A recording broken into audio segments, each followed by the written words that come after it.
ಇವ್ರು ಯಾರು ಮಾತು ಕೇಳೋದಿಲ್ಲ ಅಂತ ಹೇಳಿ ಸಂಬಳ ತಗೊಂಡು ಹೊಟ್ಟೆ ತುಂಬಿಕೊಳ್ಳೋರು ಇವರು.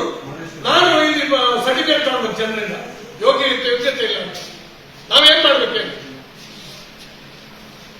ಇಷ್ಟು ಕೆಟ್ಟದನ್ನಿಂದ ಇಲ್ಲ. ತಹಸೀಲ್ದಾರ್ ಇವತ್ತು ರಜೆಯಲ್ಲಿದ್ದಾರೆ. ಇಲ್ಲಿ ಕ್ಲರ್ಕ್ಗಳು ಕೆಲವರು ಬರ್ತಾರೆ, ಕೆಲವರು ಬರಲ್ಲ. ಅಟೆಂಡ್ ಸಿಗ್ನೇಚರ್ ಹಾಕಿ ಎಲ್ಲೋ ಹೋಗ್ತಾರೆ.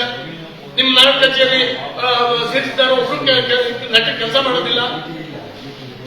ಇದು ಏನ್ ಮಾಡೋದು ಹೇಳಿ ನಾವು? ನನಗೆ ಅದಕ್ಕೆ ಗೊತ್ತಿಲ್ಲ ಸರ್. ನನಗೀಗ ನಾನು ಎದೋ ಬೇಕಾದ್ರೆ ಸರ್ಟಿಫಿಕೇಟ್ ನನಗೆ ಬೇಕು ಇಂಗ್ಲಿಷಲ್ಲಿ. ಅದೇನ್ ಮಾಡೋದು ಹೇಳಿ? ನಿಮ್ ಸೇರಿಸ್ದಾರಿಗೆ ಕೊಡ್ತೀನಿ. ನಿಮ್ ಸೇರಿಸ್ದಾರಲ್ಲಿ ಇದ್ದಾರೆ, ಅವ್ರು ಏನ್ ಮಾಡಬೇಕು ಅಂತ ಅವ್ರಿಗೂ ಕೂಡ ಗೊತ್ತಿಲ್ಲ.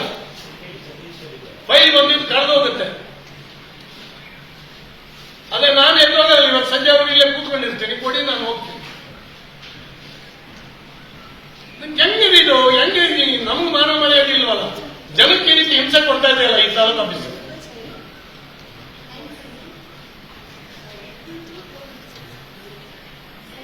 ಅಲ್ಲದೆ 4-5 ತಿಂಗಳಿಂದ ಇವ್ರು ಏನ್ ಮಾಡ್ತಾರೆ? ಈ ಕ್ಲರ್ಕ್ ಏನ್ ಮಾಡ್ತಾರೆ? ಈ RI ಏನ್ ಮಾಡ್ತಾರೆ? ಈ ನಾಡ ಕಚೇರಿಯವರು ಏನ್ ಮಾಡ್ತಾರೆ?